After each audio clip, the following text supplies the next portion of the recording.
اعوذ باللہ من الشیطان الرجیم بسم اللہ الرحمن الرحیم قال فتبسم الباقر علیہ السلام ثم قال یا ابراہیم ها هنا هلكت العاملة الناصبة تصلى نارا حامية تسقى من عين آنية ومن أجل ذلك قال عز وجل وقدمنا إلى ما عملوا من عمل فجعلناه هباء منثورا۔ پچھلی گفتگو حدیث تینت کے حوالے سے اس مقام تک پہنچی تھی کہ معصوم سلام اللہ علیہ سے جب ایک شخص نے، اس کی کنیت ابو اسحاق، نام ابراہیم ہے، اس نے شیعوں کے حالات بیان کیے، پھر دشمنان تشیع کے حالات بیان کیے کہ وہ نیکیاں انجام دے رہے ہیں، شیعہ برائیاں کر رہے ہیں۔ اس کے بعد امام کی مسکراہٹ کو اسے دیکھنا پڑا ان ساری گفتگو کے بعد کہ امام مسکرائے، شیعہ برائیاں کر رہے ہیں اور دشمنان اہل بیت اچھائیاں کر رہے ہیں۔ اور کہنے والے نے یہ کہا کہ میں سمجھ نہیں سکا، میں اس بات کو سوچتا رہا، میں کوئی جواب نہ ڈھونڈ سکا کہ کیا ماجرا کیا ہے، چکر کیا ہے یہ۔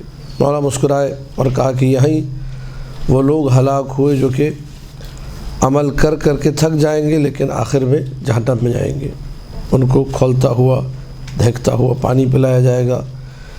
اللہ نے ایسے لوگوں کے عمل کے بارے میں کہا کہ ہم ان کے اعمال کو ہوا میں اڑا دیں گے، ان کے اعمال کی کوئی حیثیت نہیں ہے۔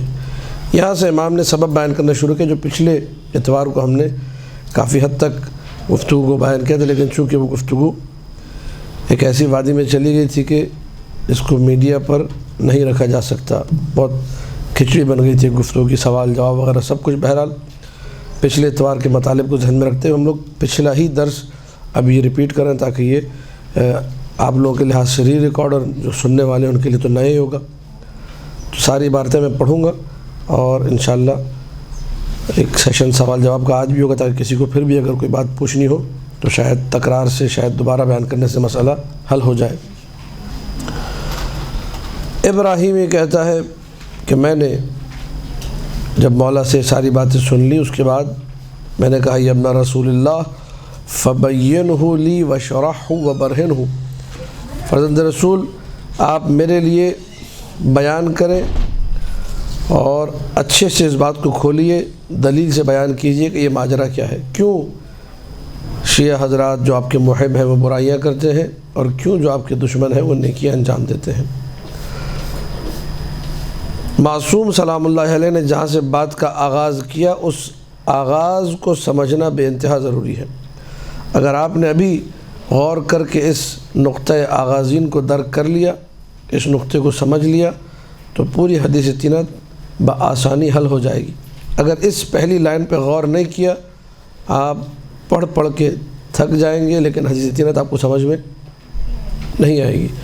پہلی لائن یہ ہے قال یا ابراہیم، بات کو سمجھنے کا آغاز یہاں سے ہوگا کہ آپ کو اللہ کے علم کو تسلیم کرنا ہوگا۔ اگر آپ اللہ کے علم کو تسلیم نہیں کرتے اور اس صفت کے ساتھ کہ وہ جب سے ہے تب سے اس کا علم ہے، علم اللہ کے لیے صفت ذات ہے۔ کیا ہے؟ صفت ذات۔ جب سے اللہ ہے تب سے، اور اللہ کب سے ہے یہ سوال ہی غلط ہے، وہ ہمیشہ سے ہے، علم بھی اس کا ہمیشہ سے، تو علم عین ذات ہے۔ ہمارا اور آپ کو علم کیسے حاصل ہوتا ہے؟ حدیث تینت مثلا ہمیں نہیں معلوم تھی، ہم نے استاد سے پڑھا، کتابوں میں دیکھا، شروحات کو دیکھا، اس کو ہم نے سمجھ لیا، یہ ہمارا علم ہے جو کبھی ہوتا ہے، جو کبھی ایک مرحلہ یہ تھا کہ نہیں تھا، پھر محنت کے بعد، کسب کے بعد، نظر کے بعد، غور و فکر کے بعد اس کو ہم نے حاصل کر لیا، یہ علم آ گیا۔ خدا کا علم ایسا نہیں ہے کہ خدا جو ہے پہلے علم نہ رکھتا ہو بعد میں اس کے پاس علم آ جائے۔ جب سے وہ قدیم ہے اس کا علم بھی قدیم ہے، اس کی ذات کی مانند۔ یہ بھی سمجھانے کے لیے کہا جا رہا ہے، شاید یہ تعبیریں بھی درست ہو۔ اللہ تعالیٰ جب سے ہے تب سے عالم ہے۔ ان اللہ تبارک و تعالی لم یزل عالما قدیما، اللہ جب سے ہے تب سے عالم ہے، علم رکھنے والا ہے، قدیم ہے۔ خلق الاشیاء لا من شیء، اس نے اشیاء کو، کائنات کو جو بنایا وہ کسی شے سے نہیں بنایا۔ جو یہ سمجھتا ہے کہ اللہ نے کائنات کو کسی مادے سے بنایا، پتہ نہیں کسی پانی سے بنایا، کسی مٹی سے بنایا یا کسی بھی شے سے بنایا، وہ کافر ہے وہ۔ ومن زعم ان اللہ تعالی خلق الاشیاء من شیء فقد، یہ میں اور آپ ہے، میں اور آپ بھی خالق ہیں، وہ اللہ بھی خالق ہے۔ میں اور آپ جب خالق بنے تو ہمیں کوئی نہ کوئی مٹیریل چاہیے، کوئی نہ کوئی مادہ چاہیے جس مادے سے ہم لوگ کچھ خلق کر سکیں۔ لیکن اللہ خالق ہے، اسے کسی مادے کی بھی ضرورت، میں اور آپ ہیں خالق کرتے ہیں تو ہمیں ایک پروسیس، ایک وقت درکار ہے، ایک ٹائم پیریڈ درکار ہے۔ اللہ وقت کی بھی ضرورت، نہ وہ مدت کا محتاج ہے۔ یہ جملے یاد کر لیجئے، کہیں آپ کہہ دیں گے تو پڑھے لکھے لگیں گے تھوڑے۔ مدت کا بھی محتاج نہیں ہے، مادے کا بھی محتاج میں اور آپ ہیں، جو مدت اور مادے دونوں کے، ہمیں مادہ بھی چاہیے اور ہمیں مدت بھی درکار ہے۔ کوئی بھی چیز آپ یہ مینوفیکچرنگ جو فیکٹریز، کمپنیز، ان کو دیجیے بننے کے لیے، آپ کو ٹائم بھی دیں گے اور آپ سے پوچھیں گے بھائی کس مٹیریل سے خلق کرنا ہے، ٹھیک ہے۔ چائنا ہے دنیا کا سب سے نمبر 1 چیزوں کو بنانے والا، اس سے آپ کہیں مجھے ایک کولر بنانا ہے پلاسٹک کا، کہتا ہے کتنے کا بنانا ہے؟ 100 روپے میں بن جائے گا، 10,000 روپے میں بھی، جتنے آپ پیسے دیں گے وہ ویسے ہی کولر آپ کو بنا کے، وہ اپنے ہر صارف کو، یعنی دنیا کی سب سے مہنگی چیز چائنا بنا رہا ہے، سب سے ہلکی اور گھٹیا چیز بھی وہ اپنے صارف کو دیکھتا ہے۔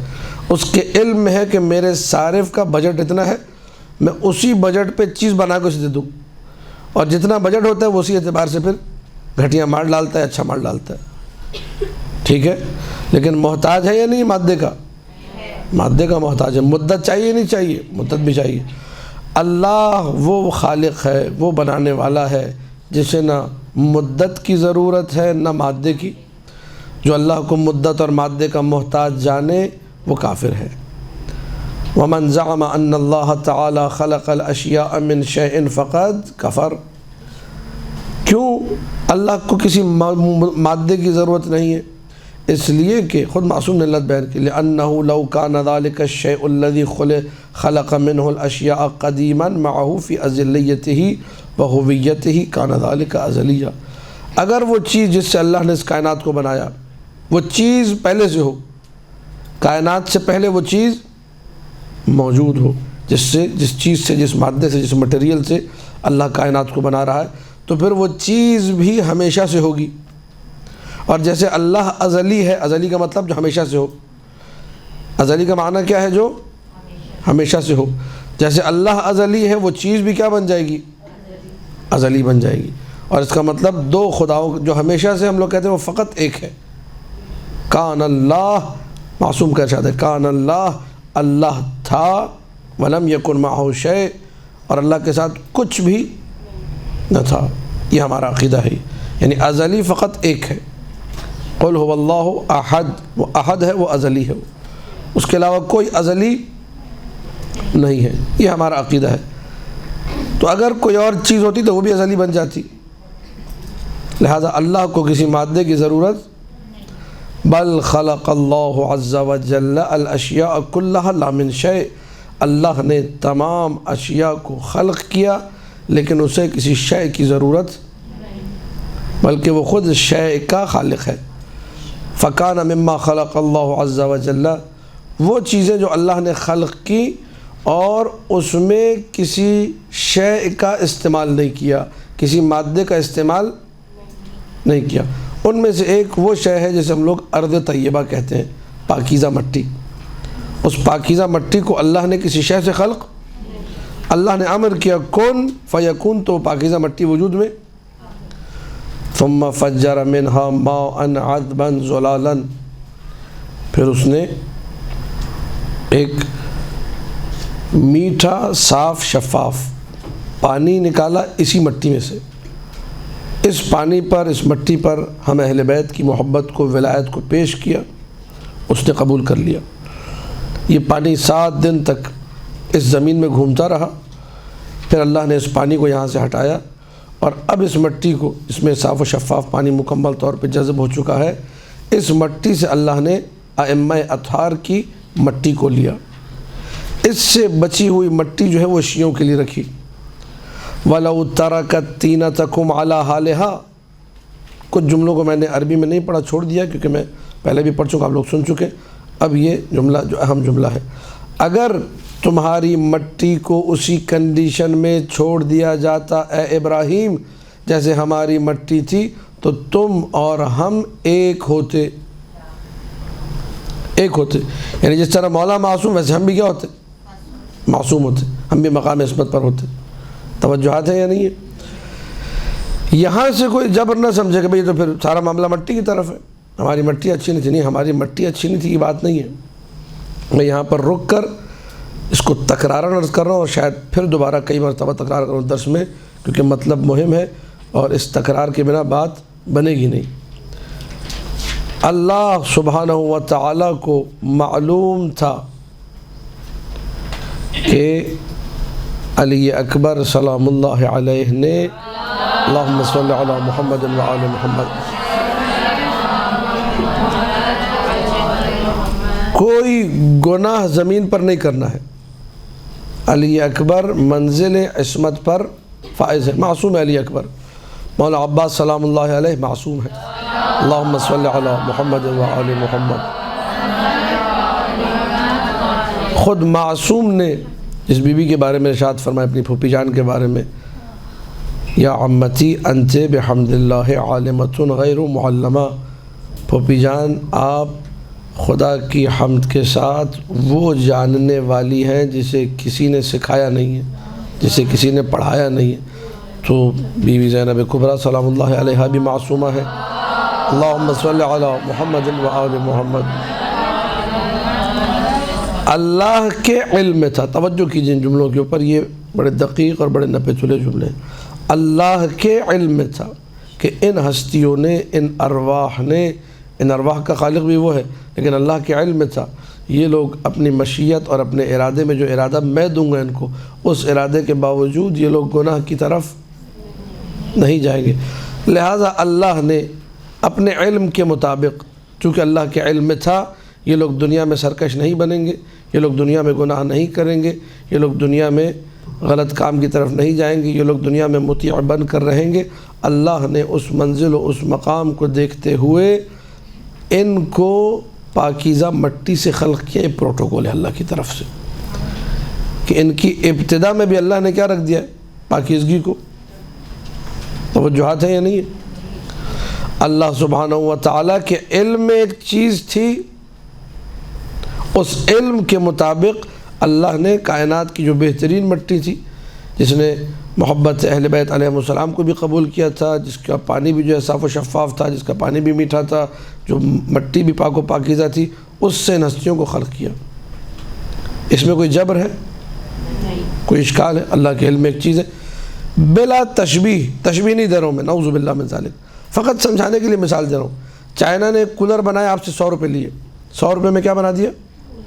200 روپے میں بنا رہے ہیں، 300 روپے میں۔ چائنا کو علم ہے کہ اس کے پاس 100 ہی روپے ہیں، اس نے سب سے گھٹیا مٹیریل لگایا، پلاسٹک لگایا، آپ کو بنا کے دیا 100 روپے میں کولر۔ چند دن میں سوراخ ہو گئے، ٹوٹی خراب ہو گئی، ٹوٹ گیا، آپ روتے پھر رہے ہیں۔ اس نے کہا 100 روپے میں یہی ہوتا ہے۔ 200 روپے میں اس سے کچھ بہتر آ گیا، 900 روپے والا کولر تھا، وہ بڑا اچھا چلا، سال نکالا، اس کی بھی ٹوٹی خراب ہو گئی، پھر اس میں بھی کئی سوراخ ہو گیا، پھر وہ پانی کو ٹھنڈا نہیں رکھتا تھا۔ اسی طریقے سے آپ جائیے ہزاروں روپے کا کولر بھی ملتا ہے، ٹھیک ہے یا نہیں ہے؟ تو بنانے والے کے علم میں تھا کہ میرا جو صارف ہے، میرا جو استعمال کرنے والا ہے، اس کا بجٹ اتنا ہے، اس کے بجٹ کے مطابق میں اس کو اسی حساب سے مٹیریل لگاؤں گا۔ اس میں کہہ سکتے ہیں آپ کہ مجبور کیا جی، اس میں جبر تو نہیں ہے، کوئی جبر کی بات نہیں، میرے علم ہے کہ سامنے والے کا بجٹ اتنا ہے، میں نے اس بجٹ کے اعتبار سے اچھا یا گندا یا متوسط یا جیسا بھی مٹیریل تھا وہ، آپ پرچون کی دکان پہ جائیں تو کہ بھائی چاول دے دو، وہ کہے گا 120 والا بھی ہے، 140 والا بھی ہے، 180 والا بھی ہے، 200 والا بھی ہے، 250 والا بھی ہے، کون سا چاہیے؟ 120 سے لے کر 250 تک والا چاول آپ کو مل رہا ہے، یا اس سے بھی زیادہ کا مثلا، جتنا آپ کا بجٹ آپ کو ویسا چاول توجہات ہیں یا نہیں ہے؟ تو اس کے علم میں آ گئی کہ بھائی ان کی مثلا اوسط درجے کی تنخواہ ہے اور وہی ڈیمانڈ ہے ان کی، تو اس نے آپ کو مثلا 160 روپے والا چاول دے دیا کہ یہ بہترین چاول ہے آپ استعمال کریں، تعریف کر کے دیا کہ اس کو چیز بیچ لی اپنی۔ 200 والے کو کہتا ہے بھائی اصل چاول ہی ہے، باقی تو بس لوگ کر لیتے ہیں استعمال۔ 120 والے کو بولتا ہے کہ اس پیسے میں اس سے اچھا چاول نہیں ملے گا، وہ بھی صحیح کہہ رہا ہے۔ توجہ ہے یا نہیں ہے؟ تو جتنے صارفین آئے ان کو ان کے پیسے کے اعتبار سے چیز اس کے علم میں تھا، پیسہ اتنا ہے تو چیز بھی ویسے ہی۔ اس کو بلا تشبیہ یہاں بھی لے آئی اللہ کے معاملے میں۔ اللہ کے علم میں ہے، میں پوری مثال کو تشبیہ نہیں دینا چاہ رہا، فقط یہ علم کی بات کر رہا ہوں۔ اللہ کے علم میں ہے کہ فلاں ہستی نے دنیا میں جا کے کوئی گناہ نہیں کرنا تو علی اکبر بنا دیا، عباس ابن علی بنا دیا، زینب کبریٰ بنا دیا، لیکن اللہ کو پتہ ہے کہ اسد علی شاکری اس نے بدماشی بھی کرنی ہے اور درس بھی دینا القائم میں، تو اللہ نے مکس کر دی مٹی۔ چلو بھائی اس میں کہاں سے جبر ہے؟ اس میں کوئی جبر ہے؟ اللہ سبحانہ و تعالی ہمیں خلق کرنے سے پہلے ہمارے بارے میں اچھے سے جانتا ہے، اس نے اس علم کے مطابق ہماری مٹی کو مخلوق رکھا ہے، لیکن اس مٹی مخلوط رکھا ہے، اس مٹی کو مخلوط رکھنے کا معنی جبر نہیں ہے، بلکہ اس کے علم میں ایک چیز تھی، اس کے مطابق اس نے کام کیا، جس طرح دنیا والے بھی سب یہی کر رہے ہیں۔ حدیث تینت ہمارے معاشرے میں چل رہی ہے، پھر رہی ہے، اگر دیکھنے والی آنکھیں ہوں۔ صبح شام ہم لوگ حدیث تینت ہی پر زندگی گزار رہے ہیں، اگر کوئی سمجھ سکے تو۔ توجہات ہے؟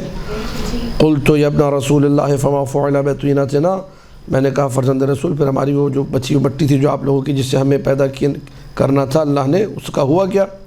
قال اخبرک یا ابراہیم، سنو ابراہیم میں تمہیں بتاتا ہوں، اللہ عز و جل نے اس مٹی کو، جو پاکیزہ مٹی تھی جس پر 7 دن میٹھا اور شفاف پانی اللہ نے خوب بہایا، وہ اچھی طرح جذب ہو گیا اس مٹی میں، اس سے ہماری مٹی بنائی اور تمہاری بچی ہوئی مٹی۔ اس کے بعد اللہ نے ایک اور زمین کو خلق کیا، یہ بھی بنا کسی شے کے ہے۔ ارضاً سبخہ، شور زمین، سبخہ شور، خبیثہ گندی زمین، منتنہ بدبودار زمین اللہ نے خلق کی۔ اس زمین سے بھی اللہ نے کیا کیا؟ پانی نکالا۔ اس زمین سے جب اللہ سبحانہ و تعالیٰ نے پانی نکالا، وہ پانی تھا کڑوا، کھارا، گدلا، گندا پانی۔ اس زمین کے اوپر جس زمین پہ یہ گندا پانی پھر رہا تھا، اللہ نے ولایت اہل بیت کو پیش کیا، اس نے قبول نہیں کیا۔ اب یہاں پر بھی اللہ کا علم حاکم ہے، حاکمیت علم خدا کی ہے۔ کیا اللہ کو معلوم نہیں تھا کہ پانی قبول کرے گا یا نہیں کرے گا؟ اللہ کو پہلے سے پتہ، لیکن یہ سامنے لانے تھی چیز کچھ لوگوں نے دیکھا ہوگا، ہم نے یہ منظر نہیں دیکھا، تو معصوم نے ہمیں یہ منظر دکھا دیا۔ 7 دن یہ پانی گھومتا رہا، پھرتا رہا، اچھی طرح جذب ہو گیا، پھر پانی وہاں سے خشک ہو گیا یا ہٹا دیا گیا۔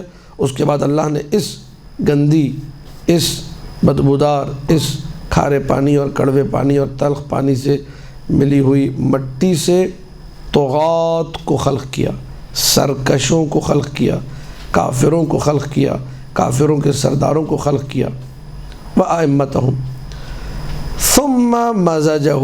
اب جو مٹی بچ گئی ان بدماشوں کو خلق کرنے کے بعد، جو کہ رؤساء الکفر ہیں، جو سردار ہیں کفر کے، جو سردار ہیں خباثت و بدبختی کے، اس کے بعد جو مٹی بچی، اب 2 مٹیاں بچ گئی ہیں، ایک اس پاکیزہ مٹی سے بچی ہوئی مٹی اور ایک اس گندی مٹی سے بچی ہوئی۔ ان دونوں مٹیوں کو، ان دونوں خاکوں کو اللہ نے جوڑ دیا، ملا دیا۔ اللہ نے جوڑا، توجہ، اس لیے نہیں جوڑا کہ وہ مجبور کر دے، اب جس کی مٹی میں گندگی آ گئی ہے وہ تو کرے گا ہی کرے گا بدماشی، نہ نہ نہ نہ، یہ غلط سمجھ رہا ہے اگر کوئی بھی ایسا سمجھ رہا ہے۔ چونکہ اللہ کے علم میں تھا کہ اس بندے نے اچھا کام بھی کرنا ہے، برا کام بھی، تو اللہ نے اسے بنایا ایسا، اس طریقے سے، علم کی وجہ سے، اور ارادہ اسے دیا، اختیار اسے دیا، تمہاری جیسے مرضی تم کرو۔ ہاں، اس ارادے پر، اس اختیار پر یقیناً اللہ حاکم ہے، مختار کل نہیں بنا دیا کہ جو کرنا چاہے کرے اور کوئی اسے روک نہیں سکتا۔ اللہ چاہے تو روک سکتا ہے، اللہ نے شداد کو روک کے دیکھا، اللہ نے بہت سارے ظالم و فاسقوں کو روک کر بھی دیکھا ہے، لیکن اللہ نے ایک ارادہ اور اختیار اس کو دیا کہ ایک اچھا کرنا ہے اپنی مرضی سے، برا کرنا ہے اپنی، لیکن وہ روکنے پر بھی قادر ہے، یہ ہمارا عقیدہ ہے۔ اس نے اپنے علم کے مطابق، اس کے علم میں تھا کہ یہ لوگ دنیا میں جا کے دونوں قسم کے اعمال اچھا بھی کریں گے برا بھی کریں گے. تو اس نے مخلوط مٹی سے بنایا.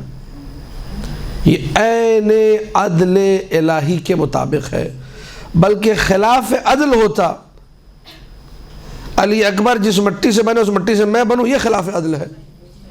توجہ ہے یا نہیں ہے؟ جس مٹی سے مولا عباس بنے میں کہوں نعوذ باللہ اس مٹی سے میں بنوں، تو خلاف عدل ہے. یہ عدل نہیں ہے.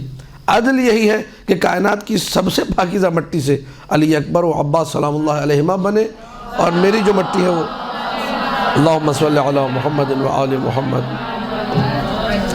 کچھ آپ لوگوں کو سمجھ میں آ رہا ہے؟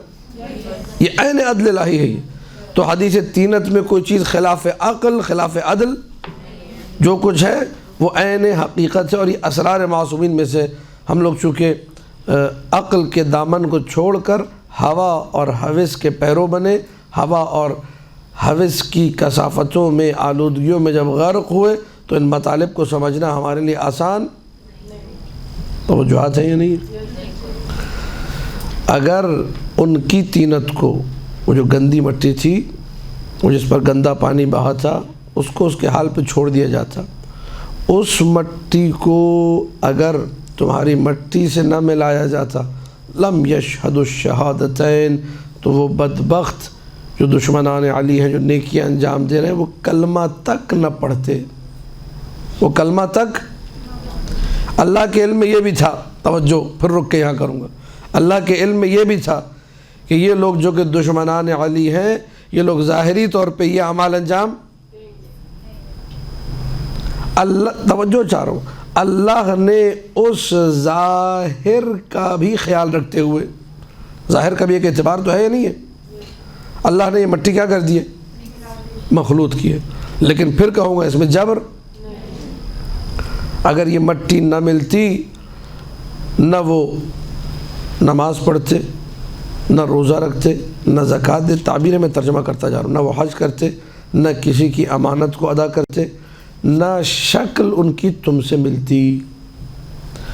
اور مومن پر بہت ہی گراں گزرتی ہے یہ چیز، وَلَيْسَ شَيْءٌ أَكْبَرُ عَلَى الْمُؤْمِنِ، مومن پر جو چیزیں گراں گزرتی ہے اس سے زیادہ گراں کوئی چیز نہیں گزرتی کہ وہ دشمن اہل بیت کی شکل اپنے جیسی دیکھے.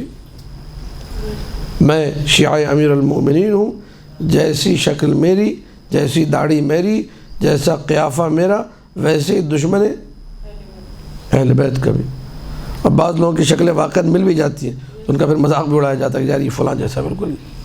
ٹھیک ہے، یہ مومن کے لیے سب سے گراں شے ہے، سب سے سخت ترین. لیکن کیا ہے؟ اللہ کے علم ہے، اللہ عالم ہے. بار بار دہرا رہا ہوں، حدیث تینت شاہکار ہے علم الہی کا. علم الہی کو جس انداز میں حدیث تینت میں بیان کیا گیا ہے، اللہ اکبر. ابراہیم نے پھر پوچھا، یہ سارے سوالات یہ آپ لوگوں کے جو حضرت ابراہیم جو ہیں امام محمد باقر علیہ السلام سے، اللہم صلی علی محمد و آل محمد، بار بار پوچھ رہے ہیں. ہمارے سوالات ہیں، ہر بندے کا سوال ہے. 2 مٹیاں ہو گئی، ہوا کیا ان مٹیوں کا دوبارہ وہ دونوں پانی لائے گئے، ان دونوں پانیوں سے ان مٹیوں کو اچھے سے ملا دیا گیا. کیسے؟ جیسے ایک سالن کو گھوٹا جاتا ہے.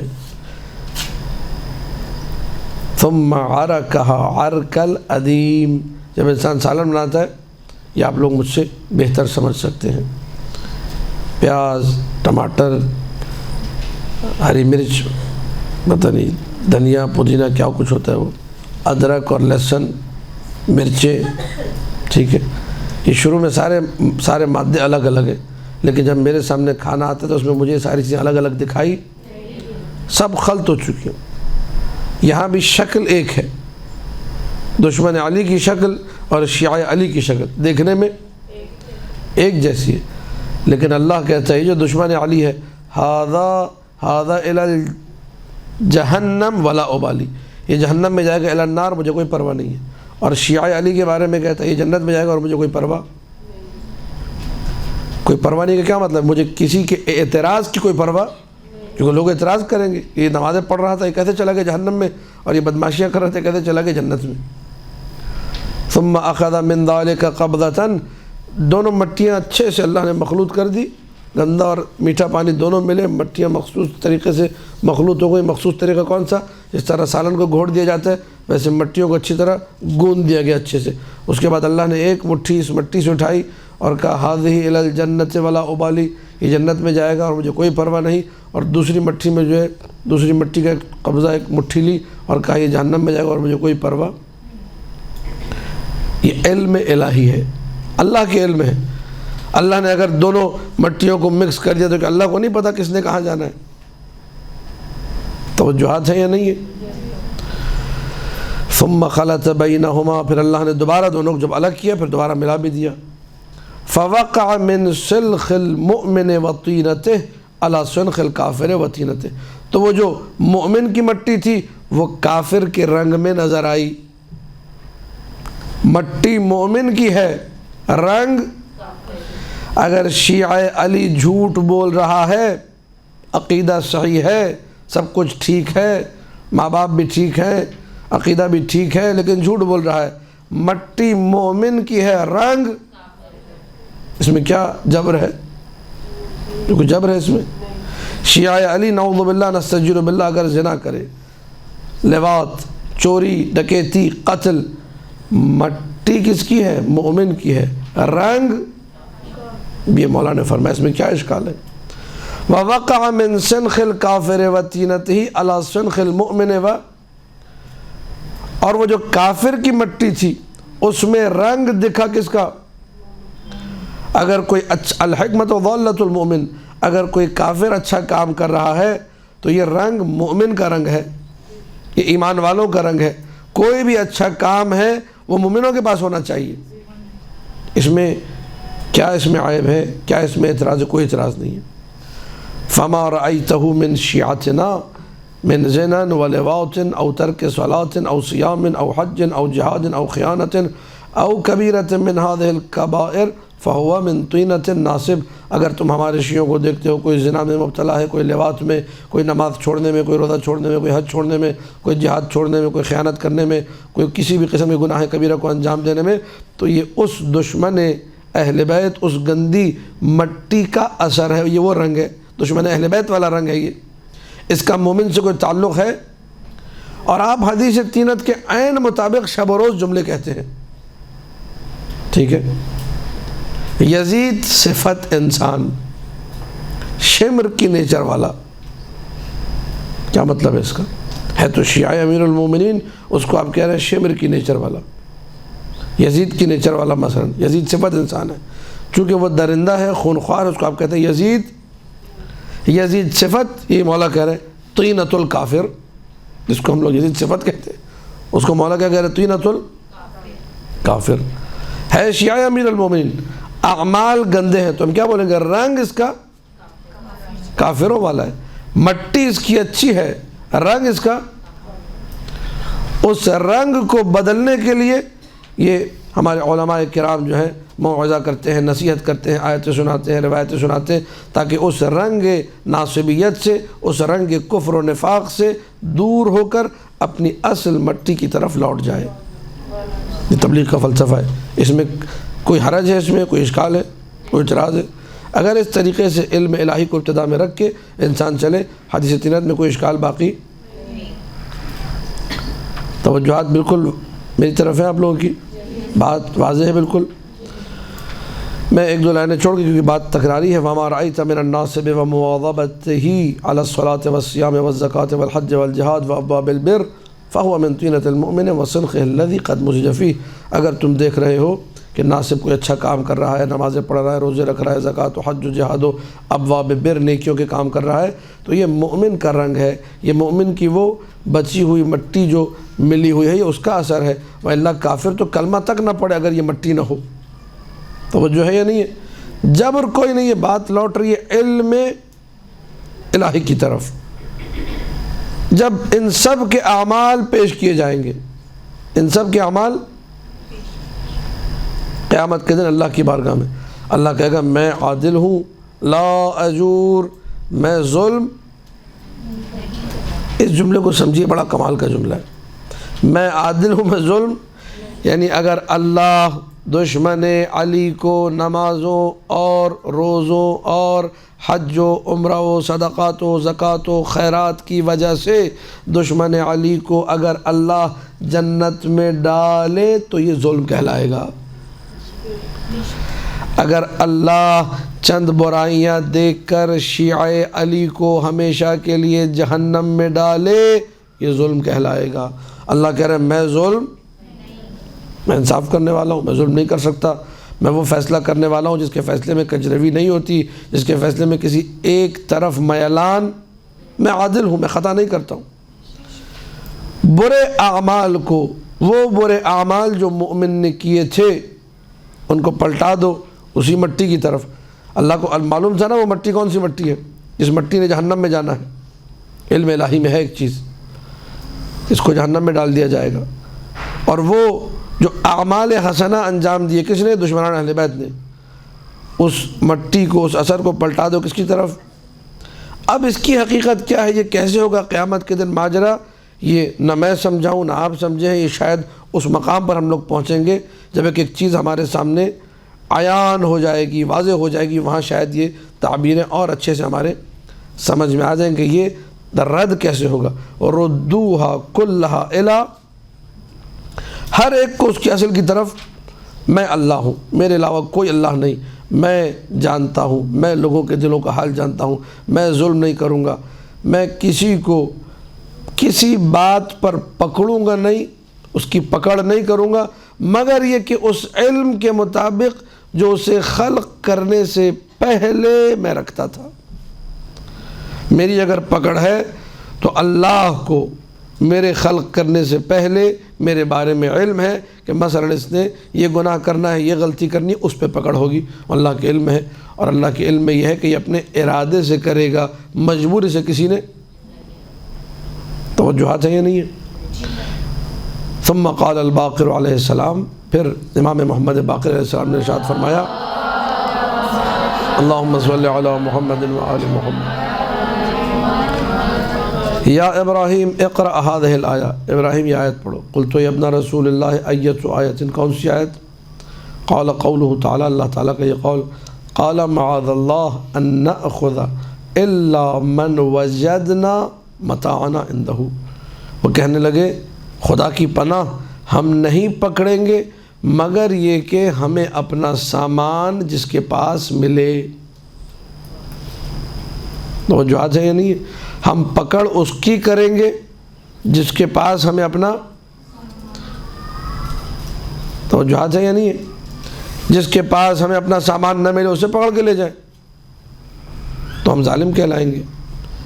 حضرت یوسف کے جو لوگ آئے تھے برتن تلاش کرنے کے لیے، جو انہوں نے بنیامین کے سامان میں رکھوا دیا تھا، کہنے لگے ہمیں لے جاؤ، کہنے لگے ہم ایسے کام کیسے کر سکتے، اس کے پاس سامان نکلے نہیں اسے اٹھا کے لے جائیں، جس کے پاس سے چیز ملے گی اسی کی پکڑ۔ توجہات ہے یا نہیں ہے؟ اب یہ آیت ظاہری طور پہ حضرت یوسف کا قصہ وہ سب کو معلوم ہے۔ مولا فرما رہے ہوا فی الظاہر ما تفہمونہ، ظاہری طور پہ تمہیں لگتا ہے کہ یہ ایک قصہ ہے حضرت یوسف بنیامین کا، اور حضرت یوسف بنیامین کو اپنے پاس روکنا چاہ رہے تھے، ایک ٹیکنیک انہوں نے لڑائی تھی اور اس طریقے سے بنیامین کو روک لیا تھا۔ وَهُوَ وَاللَّهِ فِي الْبَاطِنِ هَذَا بِعَيْنِهِ، خدا کی قسم باطن میں یہ آیت عین حدیث تینت ہے، جس کے پاس متاع ہوگا پکڑ۔ توجہ ہے یا نہیں ہے؟ قرآن کا ایک ظاہر ہے، قرآن کا ایک باطن ہے، قرآن کا ایک محکم ہے، قرآن کا ایک متشابہ ہے، ناسخ ہے، منسوخ ہے۔ پھر میں یہاں رک کے ایک جملہ کہوں گا، بہت ساری چیزیں شاید آپ میں سے بعض کی سمجھ میں آ جائیں، اور آپ لوگ سبحان اللہ بھی آواز آ رہی ہے مجھے سبحان اللہ کہنے کی، اور بعض جو ہے شاید وہ سبحان اللہ ابھی نہیں کہہ پائی، یہ سوچ رہے کہ کہنا ہے بھی ہے کہ نہیں کہنا ہے، سوال ہے جواب ہے، یہاں پر کوئی اشکال ہے، اعتراض ہے، اس کا تعلق بھی ہماری طہارت کے ساتھ ہے۔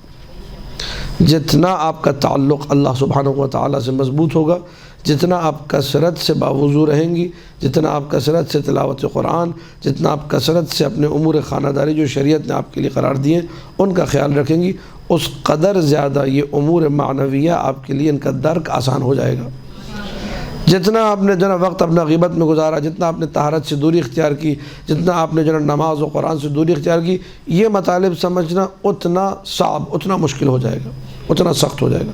لہٰذا ان مطالب کے درک کے لیے ائمہ کے اسرار میں سے، یہ ائمہ کے ان رموز میں سے جس کا درک ہر ایک کے لیے ممکن بھی نہیں ہے، اور ہر ایک کو یہ چیزیں سنانی بھی نہیں چاہیے، جو کم سے کم محبت میں اتنا ہو کہ ساری دنیا بھی اسے دے دی جائے، وہ آل محمد کے در سے نہ ہٹے، ایسے کوئی حدیث سنانی چاہیے، وإلا نہیں سنانی چاہیے۔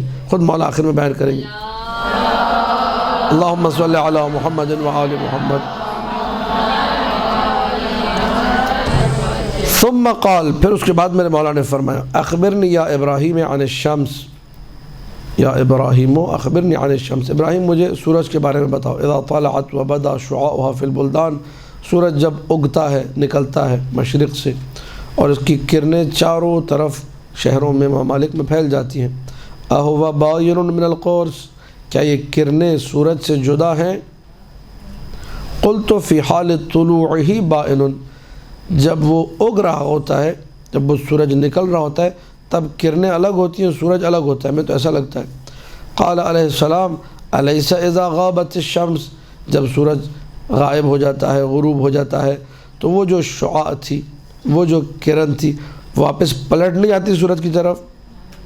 یہ آپ ایک سن رائز، آپ لوگ کہتے ہیں سن رائزنگ، اور ایک سن سیٹ، یہ سی وی ماشاءاللہ نزدیک ہے، بڑی نعمت ہے، اس میں جا کے سن سیٹ دیکھیں، ٹھیک ہے؟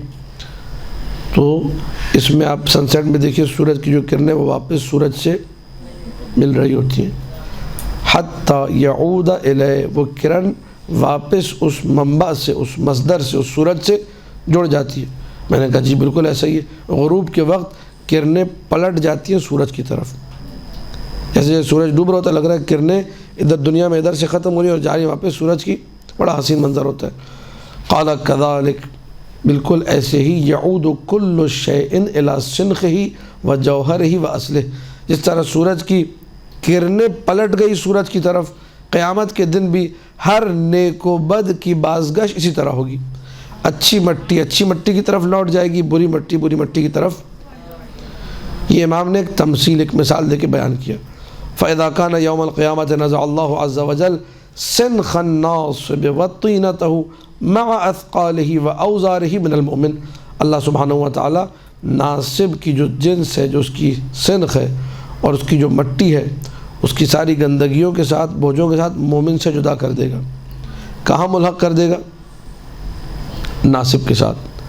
کیا یہ عدل الہی کے خلاف ہے؟ نہ، برائی چلی جہاں سے تھی وہی اس کو جوڑ دیا گیا، اور نیکی جہاں سے چلی اس کو وہاں سے جوڑ دیا گیا۔ وَيَنزِعُ سِنْخَ الْمُؤْمِنِ وَطِينَتَهُ مَعَ حَسَنَاتِهِ، مومن کی جو سنخ ہے، جو مومن کی طینت ہے، جو مومن کے نامہ عمل میں ہونا چاہیے، وہ سارا کا سارا یہاں آ جائے گا، بھلے وہ کافر و ناصب و دشمن اہل بیت جتنی کوششیں کرتا رہے، جتنی محنتیں کرتا رہے، اللہ سب کو جوڑ دے گا مومن سے۔ پھر اس کے بعد مولانا نے رک کے ابراہیم سے پوچھا، اَفَتَرَىٰ هَا هُنَا ظُلْمًا وَعُدْوَانًا، تمہیں کوئی ظلم تو نہیں لگ رہا ہے یہاں پر، کوئی اس میں دشمنی تو نہیں لگ رہی ہے کہ اللہ نعوذ باللہ ظلم کر رہا ہے؟ اب یہ ابراہیم کافی حد تک چونکہ بات کو سمجھ چکے تھے، ورنہ ان کے ذہن میں دنیا کے سوالات تھے، سارے وہ جو ہمارے سوالات تھے وہ ابراہیم نے کیے تھے، لیکن اب ابراہیم کو بات سمجھ میں آ چکی ہے۔ میں نے کہا نہیں مولا، کوئی ظلم نہیں لگ رہا مجھے۔ قال هذا والله القضاء الفاصل، یہ اللہ کا حتمی فیصلہ ہے، والحکم القاطع، یہ اللہ کا قطعی حکم ہے، والعدل البین، یہ اللہ کا آشکار عدل ہے۔ جو اچھی مٹی والے ہیں، جن کی حقیقت اچھی مٹی سے بنی ہے، انہوں نے جنت میں جانا ہے، جو گندی مٹی والے ہیں انہوں نے جہنم میں۔ بھلے دنیا میں ہمیں مخلوط، ہمیں دنیا میں ایک جیسے نظر، اور اس کو سمجھنے کے لیے آپ لوگ منافقوں کے احوال پہ غور کیجیے، اس کو سمجھنے کے لیے طینت کو منافق بڑی بہترین مثال ہے۔ جو لوگ منافق ہیں اس دنیا میں وہ کیا کرتے؟ ان کی اصل گندی ہے، لیکن ظاہری طور پہ کیا کر رہے ہوتے؟ مسجدیں بنا رہے ہوتے ہیں، ظاہری طور پہ رسول کے ساتھ بیٹھے ہوئے نظر آئیں گے، ظاہری طور پہ اچھے اچھے کام کرتے ہوئے نظر آئیں گے۔ سورہ منافقون قرآن میں موجود ہے۔ نشہد انک لرسول اللہ، رسالت کی گواہی دے رہے، اچھا کام ہے نہیں رسالت کی گواہی دینا؟ قرآن سورہ منافقون کے رسول کے پاس آ کر کہتے ہیں کہ ہم گواہی دیتے ہیں کہ آپ اللہ کے رسول ہیں۔ رسالت کی گواہی کائنات کا بہترین عمل ہے، ظاہر بہترین ہے۔ واللہ یشہد انہم لکاذبون، اور خدا گواہی دیتا ہے کہ یہ بدبخت اور کمبخت کیا ہے، یہ جھوٹ بولتے ہیں، یہ جھوٹے ہیں۔ اب اگر خدا ان منافقوں کو جہنم میں ڈال رہا ہے تو اس میں کوئی ظلم ہے؟ کل کو آپ کہیں میرے سامنے یا میں نے خود دیکھا تھا، اس نے رسول کے سامنے رسالت کی گواہی دی تھی، رسول کے سامنے اس نے روتے ہوئے کہا تھا یا رسول اللہ آپ ہی رسول ہیں، ہے منافق؟ تو اگر حدیث تینت سمجھنی ہو تو سورہ منافقون پڑھیے، حدیث تینت سمجھنی ہو تو منافقوں کے احوال میں غور کیجیے، مسائل اور زیادہ اچھے سے واضح ہو جائیں گے۔ لا یسأل عما یفعل، اللہ نے کیا کیا، اللہ کا جو فیصلہ ہے کسی میں جرأت نہیں وہ اللہ سے سوال کرے کہ ایسا کیوں کیا۔ وَهُمْ يُسْأَلُونَ، لیکن لوگوں سے پوچھا جائے گا کہ تم نے ایسا کیوں کیا۔ لوگوں سے کیوں پوچھا جائے گا؟ اس لیے کہ لوگوں کو اللہ نے مجبور نہیں کیا، لوگوں کو اللہ نے ارادہ دیا تھا، لوگوں کو اللہ نے اختیار دیا تھا۔ یہ الگ بات ہے کہ وہ جانتا تھا یہ کریں گے کیا۔ توجہ ہے یا نہیں ہے؟ ہذا یا ابراہیم، ابراہیم سمیٹ لو، ابراہیم سے محفوظ کر لو، الحق من ربک، رب کی طرف سے جو بھی ہے وہ حق ہے، وہ عدل ہے، وہ صدق ہے۔ فلا تکونن من الممترین، خبردار شک کرنے والوں میں سے مت بننا۔ ھذا من حکم الملکوت، یہ عالم ملکوت کا حکم ہے۔ میں نے کہا ابن رسول اللہ یہ ملکوت کیا چیز ہے اور اس کا حکم کیا ہے؟ وما حکم الملکوت، کہا کہ حکم ملکوت حکم خدا ہے، حکم ملکوت حکم انبیاء خدا ہے۔ حکم ملکوت قصہ خضر و موسیٰ ہے جو سورہ کہف میں قرآن کے اندر موجود ہے، کہ جب موسیٰ اور خضر ایک ساتھ ہوئے تھے تو حضرت خضر نے حضرت موسیٰ سے کہا انک لن تستطیع معی صبرا، آپ میرے ساتھ توجہ ہے نہیں ہے۔ وکیف تصبر علی ما لم تحط بہ خبرا، جس چیز کو آپ جانتے نہیں، اس کا مکمل احاطہ نہیں رکھتے، اس پہ صبر۔ حدیث تینت بے عین ہی ایسی ہے، جو نہیں جانتا وہ فوراً بابلا ہو جائے گا، فوراً جوش میں آ جائے گا، غلط، دیوار پہ مارو اس کو، کوئی حدیث تینت نہیں پڑھی جائے گی، سب غلط۔ اس سے لوگ گمراہ ہو جاتے ہیں، اس سے لوگ بدماشی کی طرف جاتے ہیں۔ ایک یہ رویہ ہے حدیث تینت کے مقابلے میں، اور ایک رویہ نہیں، حدیث تینت کو سمجھنے کی ضرورت ہے۔ ہم حدیث کو رد نہیں کریں گے، اللہ کے رسول دو چیزیں چھوڑ کر گئے، کتاب اور اطرت، کتاب اور اہل بیت کے فرامین اور اہل بیت کی حدیثیں، یہ ہمارے لیے ذخیرہ ہیں تا قیام قیامت، انہی سے ہمیں نجات ملے گی۔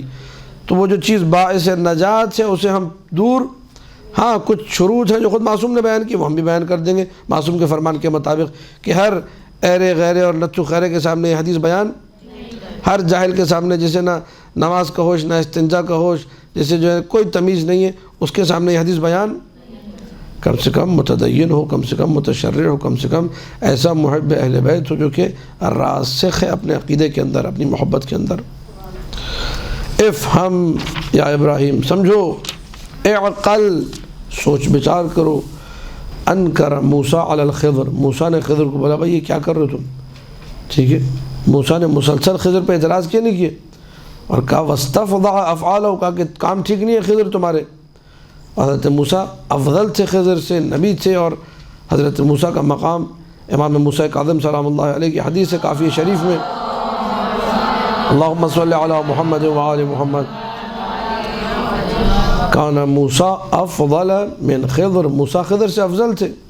یعنی اتنا شک ہوا لوگوں کو قرآن کی آیتیں پڑھنے کے بعد، لوگ سمجھنے لگے شاید خضر افضل ہے، معصوم کا شاید اسی لیے آیا، کہا کہ نہیں موسیٰ افضل تھے، لیکن اس کے باوجود یہ مقام ہے کہ اس مقام پر موسیٰ خضر کو ٹوک رہا ہے، یہ غلط وہ غلط، کیوں کشتی میں خواہ مخواہ سوراخ کیا۔ موسیٰ ظاہر کے اعتبار سے، شریعت ظاہر کے اعتبار سے، موسیٰ ظاہر کے اعتبار سے کہتے بالکل سوراخ تم نے کیا، غلط کیا، خواہ مخواہ لوگوں کے مال میں تم نے جو اس طرح تصرف کیا جو کہ حرام تصرف ہے۔ یہ دیوار گری ہوئی تھی کیوں بنا دی، پیسے لے سکتے تھے، بنا اجرت کے کام کیا، عجیب جو ہے نا کام کیا۔ یہ ہر کام پہ خضر کے موسیٰ کو آخر میں کیا کہا خضر نے، ما فعلت عن امری، یہ میں نے اپنی طرف سے، انما فعلت عن امر اللہ، یہ بھی حدیث تینت کو سمجھنے کے لیے قصہ موسیٰ اور خضر قرآن میں رکھ دیا گیا ہے۔ بہت سارے لوگوں کو سمجھ میں نہیں آئے گا قیامت کے دن کہ یہ جو نمازیں پڑھتا تھا میرا پڑوسی، یہ جو میرا پڑوسی راتوں کو جاگ کر عبادت کرتا تھا، یہ جو ہے کیسے جہنم میں چلا گیا، اور میں تو نماز ہی نہیں پڑھتا تھا، میں تو جاب پہ جانے والا بندہ تھا، میں جنت میں جا رہا ہوں، یہ کیسے ہو گیا۔ ان لوگوں کو سمجھانے کے لیے اللہ نے قصہ موسیٰ اور خضر کو رکھا ہے۔ ظاہر کچھ ہے، باطن توجہات ہے یا نہیں ہے، یہ الہی فیصلے ہیں، یہ الہی کام ہے، ایک شخص ہے، یہ حدیث بھی اب یہاں سن لیجیے تاکہ تھوڑا سا اور ہم لوگ ان مطالب سے قریب تر ہو جائیں۔ عقاب الاعمال شیخ صدوق علیہ الرحمہ میں حدیث موجود ہے، ایک شخص ہے جو آیا امام موسیٰ کاظم سلام اللہ علیہ کے پاس، اللہم صلی علی محمد و آل محمد، مولانا سے کہنے لگا کہ میرے پڑوس میں پڑوسی ہمارا ہے جو سارا سال عبادت کرتا رہتا ہے، جب اسے کہو کہ آئیے تشریف لائیے ذرا دو ہم لوگ لقمے ساتھ کھا لیتے، کہتا ہے میں روزے سے ہوں، ہر وقت سارا سال روزہ ہے اس کا، جب دیکھو تو عبادت میں مصروف ہے، راتوں کو اس کی رونے کی آواز آتی ہے، تلاوت قرآن کی آواز آتی ہے، اور اتنا بڑا عابد اور زاہد ہم نے زندگی میں نہیں دیکھا۔ اب یہ امام معصوم کے سامنے حج پر امام سے ملنے گیا، بیٹھ کے خوب تعریفیں کر رہے ہیں، آپ لوگوں نے شاید روایت پہلے سنی ہو، لیکن یہ کہ اس کو اس زاویے سے سنی، حدیث تینت کے زاویے سے جو آپ کو درس دیا جا رہا ہے اس زاویے سے سنیے۔ اچھا، اب ایک جو ظاہر بین، یہ چھلکئی جو لوگ ہیں، قشری چھلکے والے، جن کو مغز دکھائی نہیں دیتا، چھلکا دکھائی دیتا ہے، چمکتی ہوئی چیز، ٹھیک ہے، ظاہر پر رہنے سے، فقط ظاہر، باطن دیکھے بنا شریعت نے جگہ جگہ اس سے منع کیا ہے۔ منع کیا نہیں کیا؟ شادی کرنی ہے، ایاکم وخضراء الدم، بچو بچو گندگی کے اوپر اگنے والی گھاس سے بچو، کتنی خوبصورت لگتی ہو، حسین و جمیل گھاس، ظاہر بڑا بہترین ہے، لیکن وہ کہاں سے رہی ہے؟ اس حسین گھاس سے بچنے کو کہا جا رہا ہے۔ کیا مطلب؟ کہا کہ ایسی حسین و جمیل محترمہ جو کہ گندے خاندان کی تربیت یافتہ ہو، اس کا حسب و نسب اچھا، اس سے شادی مت کرو، یہ مطلب ہے اس حدیث کا۔ حدیث تینت کچھ سمجھ میں آئی آپ لوگوں کو میری باتوں سے؟ نہیں۔ حسین و جمیل سبزہ، جس کو دیکھ کے انسان کو مزہ آ جائے کہ کیا رنگت ہے، کیا ہرا رنگ ہے، ٹھیک، لیکن اس ہرے رنگ کو مت دیکھو، ہرے رنگ کے نیچے جو گند ہے اس کو دیکھو، بچو۔ حدیث تینت سمجھنے والوں کے لیے، مولا بڑی نمازیں پڑھتا ہے، بڑے روزے، بڑی تلاوتیں، بڑے آہو بکا، میں ہوتا تو میں کہتا اللہ ہمیں بھی توفیق دے بھائی، ہمیں بھی نماز شب پڑھنے کی توفیق دے، ہم برساتی مینڈکوں کو جو سال میں 4 مرتبہ پڑھتے، باقی 300 دن 350 دن چھٹی کرتے، خدا ہمیں بھی توفیق دے، کیا نمازیں پڑھ رہا ہے، کیا روزے رکھ رہا ہے۔ معصوم نے کوئی تعریف نہیں کی، نہ سبحان اللہ بولا، نہ دعا مانگ کے آپ لوگوں کی طرح جیسے میں دعا مانگ اپنے الہی امین کہتے فوراً، کوئی دعا نہیں، کوئی الہی امین نہیں۔ معصوم نے کہا یہ بتاؤ ہمارے آمر پر ہے یا نہیں ہے؟ حدیث تینت سمجھ میں آ رہی ہے؟ حدیث تینت اب یہ جو وہ مطالب ہے، یہ وہ حدیثیں جو آپ سن چکے ہیں، مجھ سے بھی سنی ہوں گی، دوسروں سے بھی سنی ہوں گی۔ کہا مجھے یہ بتاؤ ہمارے آمر پر ہے یا نہیں ہے؟ کہا مولا یہ تو مجھے نہیں معلوم۔ کہا اگلے سال آنا تو پھر بتانا۔ یہ اگلے سال پھر آیا، حج پہ لوگ زیارت کرتے تھے مولا کی، ان من اکمال الحج زیارتنا اہل البیت وسائل الشام، حدیث ہے کہ حج مکمل تب ہوتا ہے کہ جب ہماری زیارت ہو جائے، تو لوگ زیارت کرنے جاتے تھے۔ اب جب اس نے دوبارہ اگلے سال گیا زیارت کرنے تو اس کا سر جھکا ہوا تھا، منہ لٹکا ہوا تھا۔ کہا کیا ہوا؟ کہا مولا وہ جس کے بارے میں میں نے آپ کی تعریفیں کی تھی اتنی آپ کے سامنے کہ عابد ہے، زاہد ہے، فلاں ہے، ٹم کا ہے، وہ ہمارے امر پر نہیں۔ اب یہاں معصوم نے بیان کرنا شروع کیا کہ ظاہر، تم نے تو تھوڑا ظاہر دیکھا نا، تم نے کتنے سال گزارے ہوں گے؟ چند سال گزارے ہوں گے۔ اگر کوئی کسی کو عمر نوح ملے 2500 سال، یا کم سے کم تبلیغی کی عمر مل جائے 950 سال، اور صفا اور مروہ کے مابین عبادت کرتا رہے، مقدس ترین زمین، مقدس ترین جگہ پر عبادت کرتا رہے، اور اس کے بعد ادھر صفا و مروہ کے درمیان سعی کرتا ہوا مظلومیت کی موت، اگر وہ ہمارے امر پر نہیں، اکبہ اللہ فی نار جہنم علی منخرہ، اللہ اسے منہ کے بل جہنم میں پھینک دے گا۔ حدیث تینت سمجھ میں آ رہی نہیں آ رہی؟ 950 سال کی عبادت، 950 سال کے روزے، 950 سال کا پتہ نہیں عمرہ و حج، 950 سال کی نمازیں، منہ کے بل مظلومیت کی، شہادت کی موت منہ کے بل،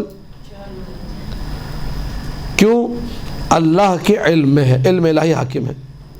لا ابالی، یہ جہنم میں جائے گا، مجھے کوئی پرواہ نہیں ہے. 2500 سال بھی عبادت کرے اس نے جانا. مجھے نہیں معلوم آپ لوگ کتنا میرے ساتھ ہے، کتنا میرے ساتھ نہیں ہے. آپ کو اللہم صلی علی محمد و آل محمد.